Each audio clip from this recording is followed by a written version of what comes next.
Bien, en primer lugar,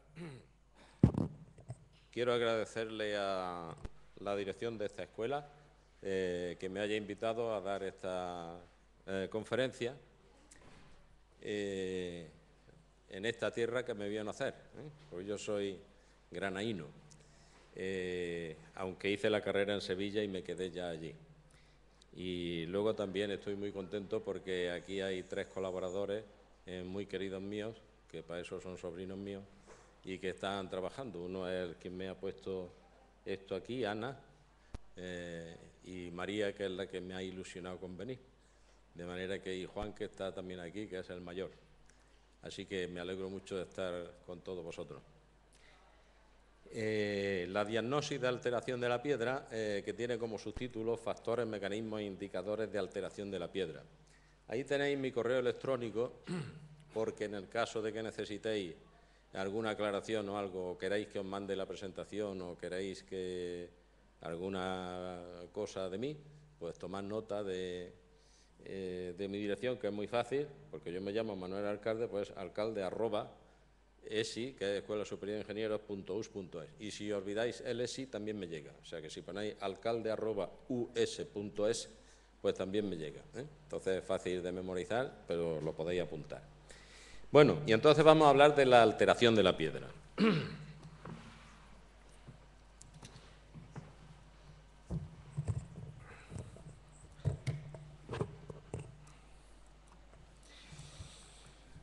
Bien, cuando nosotros tenemos un monumento hecho en piedra, claro, la piedra ha sido sacada de una cantera. Entonces ya el hecho de sacar la piedra de una cantera y pasarla al monumento, eso ya supone una causa de alteración de la piedra. ¿Por qué? Porque la piedra en la cantera está sometida a unas ciertas condiciones de presión y temperatura, que van a cambiar cuando se saquen de la cantera y se lleven al monumento. Va a cambiar la presión que hay sobre la piedra y también la temperatura. No solamente van a cambiar, sino que normalmente en la cantera, debajo de tierra, están en unas condiciones más o menos estables y en el monumento van a estar en unas condiciones favorables. Y además en el monumento van a aparecer nuevas tensiones, como ahora veremos. Pero además en el proceso de extracción de la piedra, me retumba un poco el sonido, no sé si vosotros lo oís bien, pero yo me oigo un eco. ¿Me oís bien? Bueno, en el hecho de extraer la piedra ya se introducen unas tensiones superficiales que luego pueden desarrollar alteraciones en el monumento, que está expresado ahí por Obélix, haciendo la extracción, pues está introduciendo unas tensiones superficiales. Bien. Bien, una vez que la piedra está ya en el monumento, pues el monumento, bueno, ya digo, cambia de presión y de temperatura, aparece la lluvia, aparece el sol, el viento, la humedad ascendente, es decir, aparecen factores de alteración que antes no existían en la cantera. Pero bueno, vamos a suponer que estamos estudiando la Catedral de Sevilla, por ejemplo, monumento del siglo XV, y en el siglo XV, pues el monumento está muy bien, como quiere expresar esa señorita que hay ahí, ¿no? Pero claro, al cabo del tiempo, pues resulta que aparecen nuevos factores de alteración, muchos de ellos antropogénicos. Y entonces, en el siglo XXI, pues ese monumento ya no se encuentra tan bien. Es decir, han actuado pues, los óxidos de azufre, óxidos de nitrógeno, el anhídrido carbónico, que hay un anhídrido carbónico natural en la atmósfera, pero que hay otro que es antropogénico por las combustiones, resinas, que se utilizan para preservar la piedra de un daño posterior y que muchas veces son peor el remedio que la enfermedad, porque algunas veces si se hace sin criterio pues son perjudiciales. El cemento, que es horrible porque introduce sales, el cemento, como vosotros sabéis, es polvo de clinker mezclado con yeso, con sulfato sódico, ¿no?, para retrasar el fraguado. Y entonces el sulfato sódico es soluble, sulfato cálcico, perdón. El sulfato cálcico es soluble y entonces pues la migración de sales solubles que produce el cemento pues es un elemento perjudicial. Guerras, turismo, vibraciones. Esto de guerra no creáis que es una tontería. Muchas de las catedrales están, una de las alteraciones más visibles que tienen son los agujeros producidos por los ametrallamientos en la guerra civil o por obuses de barcos. Mi tesis doctoral se llamaba Sintomatología de alteraciones de las catedrales de Sevilla, Cádiz y Almería. En la de Almería, evidentemente, hay tanto impactos de balas por ametrallamientos como de cañonazos tirados desde el puerto. En fin, bueno, pero vamos, lo cierto es que esa curva es una curva de tipo cualitativo que lo que quiere expresar es que donde se produce un cambio verdaderamente en la aceleración de los procesos de degradación de la piedra es con la industrialización. A finales del siglo XIX, principios del XX.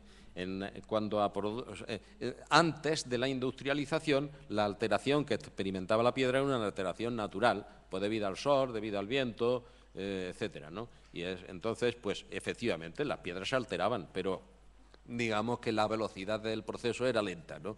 Entonces se produce un cambio con la industrialización debido a fundamentalmente a los óxidos de azufre y de nitrógeno, y entonces eso aumenta mucho la velocidad de alteración. Cuando nosotros queremos estudiar la alteración tenemos que abordar tres campos: los factores, mecanismos e indicadores. Esta charla casi pretende más introducir una propiedad en el léxico a la hora de hablar y bueno, introducir un poco el tema también, pero es muy importante que sepamos distinguir lo que son cada cosa.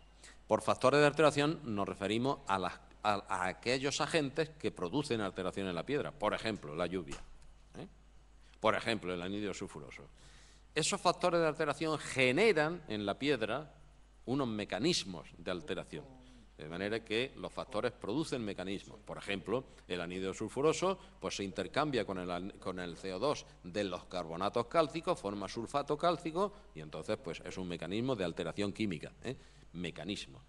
Y eso pues, se visibiliza externamente a través de indicadores de alteración. Eso produce unas alteraciones que son visibles. Cuando se dedica tiempo al estudio de las alteraciones, pues ver un edificio, simplemente ver un edificio, da muchísima información, porque la forma de alteración de estas piedras te dice cuáles son los factores que están interviniendo y los mecanismos que se desarrollan.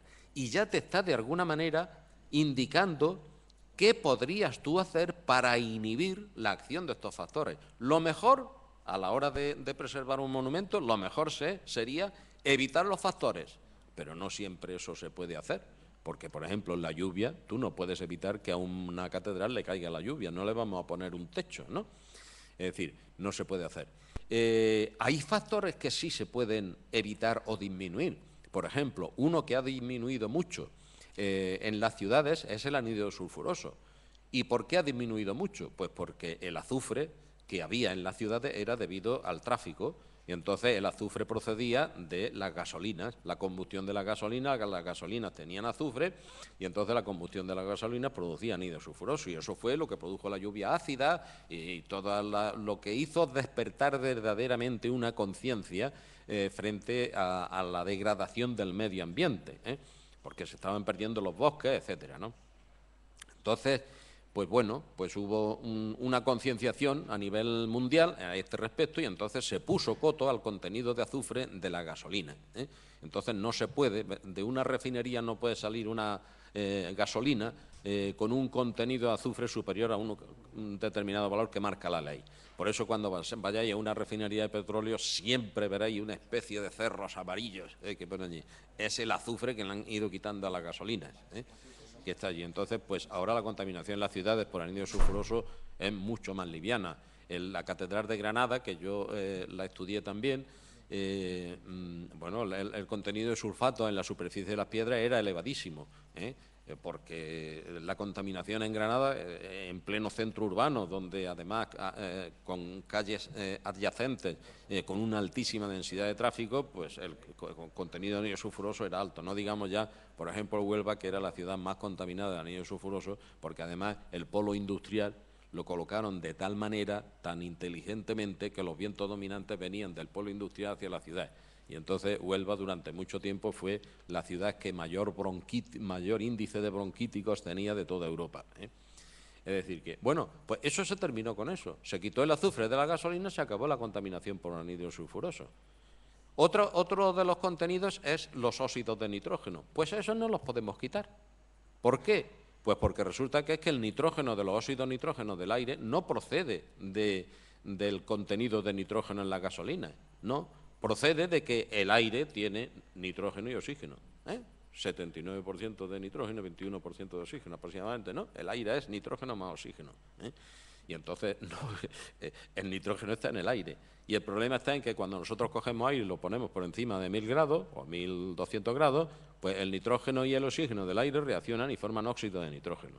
Entonces, todas las combustiones, como las de los motores de combustión interna, los de gasolina, etcétera, en las calefacciones, siempre que nosotros tengamos un sitio donde pongamos el aire por encima de los 1000 y pico grados, pues entonces se van a producir óxidos de nitrógeno.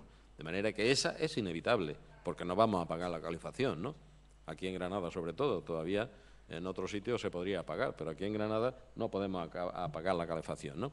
Entonces, bueno, pues lo principal sería quitar los factores de alteración. No siempre se puede. Pero sí se pueden inhibir los mecanismos de alteración. Aquellos factores de alteración que yo no pueda evitar, ¿cómo podría yo inhibir los mecanismos de alteración? Por eso le vamos a pegar un toque también a los mecanismos de alteración que actúan en la alteración de la piedra. Y los indicadores, que es lo primero que vamos a estudiar, porque los indicadores, cuando yo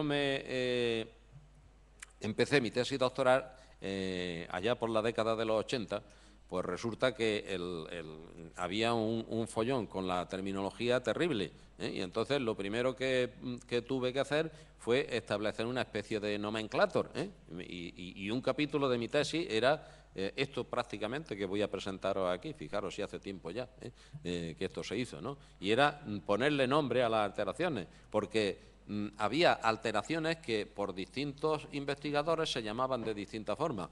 Eso a los españoles no nos preocupa nada, porque estamos acostumbradísimos a usar los sinónimos, ¿verdad? Y nos manejamos estupendamente. Pero el problema es cuando un mismo término designaba distintas alteraciones según el autor que lo empleara. Entonces, eso sí induce confusión, ¿no? Y entonces, pues, bueno, pues lo primero que hice fue poner un poco de orden. Aquí tenéis una especie de enlace diciendo factores de alteración, por ejemplo, humedad con presencia de sales y vientos. Eso, mecanismo de alteración que produce, pues incremento de volumen en poros intersticios. Un poco más adelante lo vais a entender mejor. Indicadores de alteración, ¿eso cómo se ve? Picados y alveolizaciones. También pondremos aquí alguna fotografía para que veáis lo que hay. Bueno, quiere decirse que tú, llegado un momento, vas a un edificio, ves picados y alveolizaciones en determinada esquina, y entonces ya sabes de dónde vienen los vientos dominantes en ese edificio, porque las alveolizaciones se producen por la conjunción de humedad y viento. Entonces, digo que os da mucha información los indicadores de alteración con respecto a los factores y mecanismos. Bien, pues esto es una especie de resumen de lo que son los indicadores visuales de alteración. Es una tabla donde están todos los términos que se pueden utilizar. No son necesarios más. Se encuentran más en la bibliografía, pero con estos tenemos para designar todos los indicadores, todos los tipos de alteración que se dan en la piedra. Están distribuidos, como veis, en 1, 2, 3, 4, en 6 bloques, donde, bueno, pues hay unos términos genéricos, como es, por ejemplo, alteración, degradación, ruina, corrosión, etcétera. Modificaciones superficiales, costra, calcín, biocostra, eliminación de materia, que está dividida según forma en huecos o sin formación de huecos, etcétera. Esto es, digamos, una tabla clasificadora de los términos que se utilizan. Sobre ello, bueno, esto no hace falta. ¿Esto cómo se quita ahora? Escape. Algunas cosas que sí quiero remarcar. No me voy a parar en todos los términos porque no tengo tiempo, porque además no me han dicho a qué hora que tengo que terminar. ¿A qué hora termino? ¿A las 1:15? Muy bien. Bueno, pues entonces tendré que ir rápido. Alteración.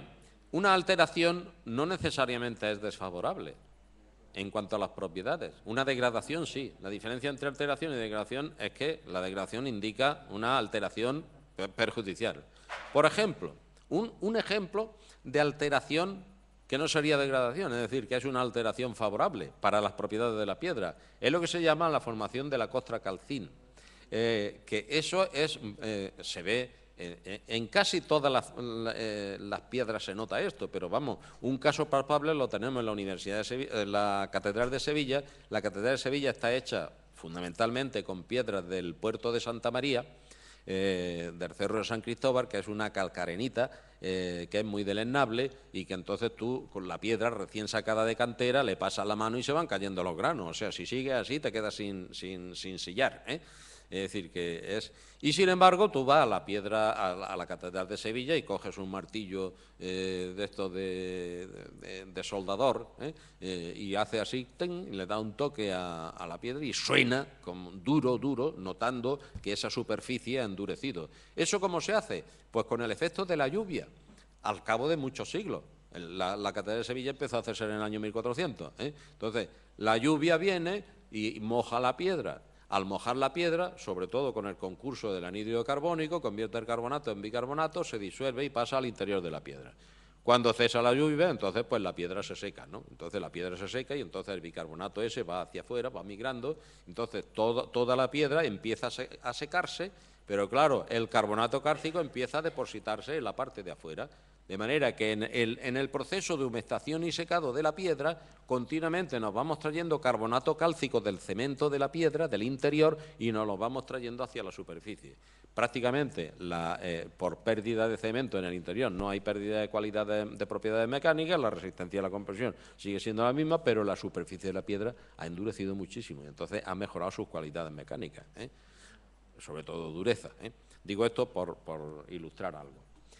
Hay una cosa que se llama corrosión, que es la alteración química y que no debéis de confundir con otro término que se llama corrosión.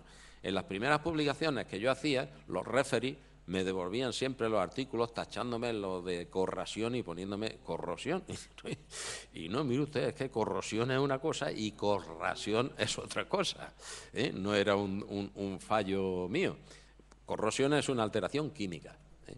Y corrosión es el efecto de pulimentado del viento, sobre todo cuando está cargado de partículas, sobre la piedra. Es decir, por ejemplo, eso se da sobre todo en zonas desérticas. Las pirámides de Egipto, pues según los vientos dominantes, hay zonas que están muy pulidas por el efecto erosivo del tiempo. Eso es corrosión, la pérdida de material por el efecto de pulimentado del viento. Y también un término parecido es erosión, pero que no es tampoco la corrosión. La erosión, la corrosión es mecánica, es el pulido del aire cargado de partículas. Y la erosión implica cambio, factores, o sea, mecanismos físico-químicos, disolución, por ejemplo, la introducción de sales por vientos procedentes del mar, etcétera, etcétera.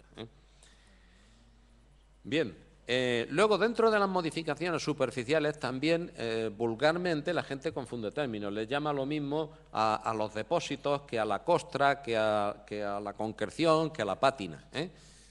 Bueno, pues hay que distinguir los depósitos siempre, sí, efectivamente son como una costra que se forma encima de la piedra por material ajeno a la piedra, por ejemplo, guano de palomino, es un típico depósito perjudicial porque los excrementos de palomas tienen ácido fosfórico y el ácido fosfórico ataca a la piedra lo mismo que hacía el anhídrido sulfuroso. Bueno, pues esos son depósitos, pero que son agentes externos. La costra no, la costra es una modificación que se produce en la misma piedra. Por ejemplo, esa migración hacia afuera del cemento con los ciclos de humectación y secado, produce un endurecimiento de la superficie de la piedra y ahí se ve, eso es la cola de un león que está partida y se ve la costra de calcín. ¿Cómo? Esto tiene... Ah, sí, por aquí viene. Aquí se ve perfectamente la parte de la superficie de la piedra que ha sido endurecida por este procedimiento. A esto se le llama costra. La costra no es algo ajeno, es de la propia piedra.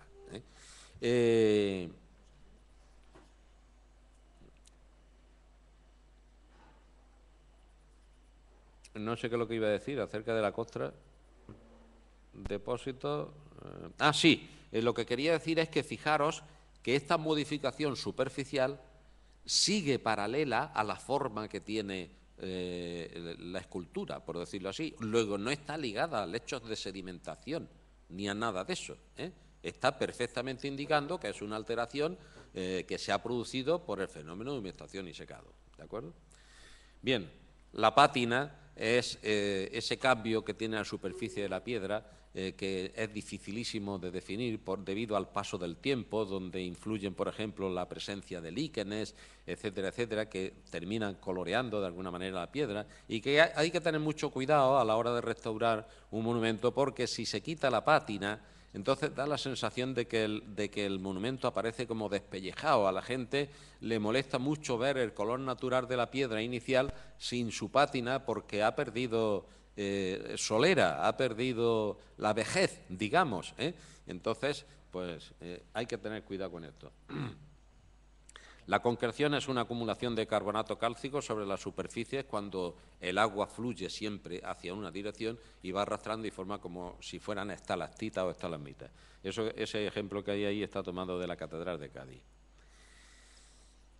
La diferencia entre escamas, películas, placas y costra, pues la tenéis ahí ilustrada, fundamentalmente son en dimensiones. Las escamas son pequeñitas, las películas pues forman son de mayor dimensión, aunque son delgadas. Es típico las películas debajo de las cornisas, el efecto cornisa clarísimo, porque muchas de estas películas están favorecidas por la formación de agentes biológicos. Como debajo de las cornisas la humedad permanece más tiempo, pues entonces se desarrollan los agentes biológicos más ahí y entonces forman películas. A veces estas películas se vuelven impermeables y, claro, con los fenómenos de humectación y secado y sobre todo de cristalización y recristalización y disolución de sales, pues entonces terminan estallando y se ven como ahí como una burbuja. Eso forman también ampollas, etcétera. Deformaciones e hinchamientos, combamiento, ampollas. Esto está en la Puerta de Gomara, donde hay en una jamba, que es una losa de mármol, la losa está deformada y esa deformación ya es permanente, es una deformación plástica. El combamiento, que se da mucho en los mármoles, es una deformación plástica. Cuando se somete a una tensión durante mucho tiempo, como es en este caso se produce porque sobre la placa de mármol ha apoyado el dintel, que ha perdido su apoyo en el pilar que había adyacente y entonces ha cargado sobre el mármol y entonces ha ido produciendo ese combamiento que ya es permanente a lo largo del tiempo. Bien, eso es, digamos, un barrido general. Vamos a hablar un poco, abuelo de pájaros, sobre los factores de alteración. Lo primero son los factores intrínsecos, me refiero a la naturaleza de la piedra, ¿eh? Bueno, pues la composición química, eso en primer lugar. No es lo mismo una caliza que una piedra silícea, ¿eh? Las piedras calizas son básicas, las piedras silíceas son ácidas. Entonces, las piedras calizas, frente a ambientes contaminados ácidos, van a reaccionar mucho más. Ácido más base igual a sal más agua, ¿no? De chico yo aprendí estas cosas de memoria, no sé si vosotros os han hecho aprender de memoria la química. La silícea es una piedra básica, a la silícea le afectarán más los ambientes ácidos, como sería, los ambientes básicos, como sería el caso de la presencia de amoníaco, o algunas ciudades como Los Ángeles, por ejemplo. Bueno, características petrográficas, textura y mineralismo. Bueno, aquí hay que distinguir entre lo que son piedras metamórficas, las piedras sedimentarias y las piedras ígneas. Entonces, las piedras, fundamentalmente, sobre todo, porque las piedras metamórficas, que al principio a lo mejor eran sedimentarias, pero que luego a lo largo del tiempo, con el paso de miles de años y sometido a una gran presión por el peso de las capas superiores y todo eso, pues han ido recristalizando, y entonces, pues un mármol puede proceder de una piedra sedimentaria, de una caliza, pero así como en la caliza los granos de la piedra están cementados simplemente por carbonato cálcico, este carbonato cálcico ha recristalizado en los mármoles y entonces los granos en los mármoles están unidos a su vez entre sí por mallas cristalinas, no por cemento amorfo, ¿de acuerdo? Entonces todo esto va a tener mucha influencia en la alterabilidad de la piedra. Y sobre esto hay cosas interesantísimas que podríamos estudiar, como es, por ejemplo, errores que se han cometido. Se han utilizado muchas veces mármoles como barrera antihumedad. Por ejemplo, en el Palacio San Telmo hay una fachada barroca en la... ¿sabéis cuál es el Palacio San Telmo, no? Antiguo seminario, actual presidencia de la Junta. Bueno, y se pusieron allí unos mármoles de Mijas, y entonces que sirvieran como barrera antihumedad. Entonces resulta que los mármoles de Mijas, el sistema poroso que tienen, no es un tema vulvar, no son poros vulvares, tipo bulbo, sino que son láminas, son planos laminares. Entonces, esos planos laminares resulta que no detienen el agua, sino al contrario, aceleran el paso del agua en muy pequeñas cantidades, porque la porosidad es pequeña, pero el mármol no sirve en absoluto. Si tiene ese sistema poroso, no sirve como barrera antihumedad, y entonces pues el agua fluye y entonces pues afecta a los fustes de las columnas que hay encima, porque no ha actuado como barrera antihumedad. Entonces, fijaros que interesa, de la porosidad de la piedra, interesa muchísimo cuánto vale la porosidad, pero interesa también saber qué forma tienen los poros, y interesa también la distribución de porosidades, de acuerdo con el tamaño de poros. Como veremos más adelante,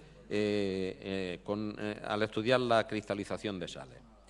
Y las propiedades físicas, que sobre todo están muy relacionadas con esto que estoy yo diciendo de la porosidad y todo eso, pero además está la dureza, la resistencia a la compresión, etcétera. Lo que sí os voy a decir una cosa, bueno, voy a seguir más adelante por aquí. Esos eran los factores intrínsecos, los de la naturaleza de piedra. Factores extrínsecos, pues esto lo he cogido de una clasificación antigua de ASTM, que lo clasifican ambientales, biológicos, de tensión, de incompatibilidad y de uso. Que a mí no me gusta mucho esta clasificación, pero era la que encontré yo que estaba normalizada en aquella época. Y digo porque no tienen el mismo peso. O sea, los ambientales y los biológicos, por supuesto, tienen muchísimo más peso en cuanto a peligro y en cuanto a frecuencia, mucho más que el resto, ¿no? Los ambientales, donde están introducidos fundamentalmente la contaminación, factores ambientales. Tenéis ahí térmicos, hidráulicos, viento, composición del aire, etcétera, etcétera. Una cosa que pongo ahí en rojo, porque es fundamental.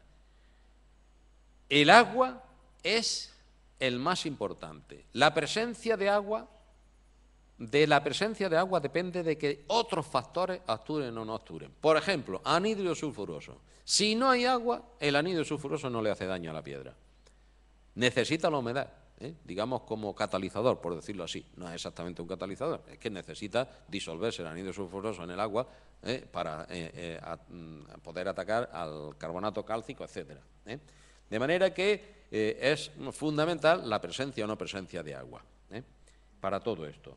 Y ahí tenéis viento, la composición del aire, la contaminación atmosférica, presencia de sales y otros.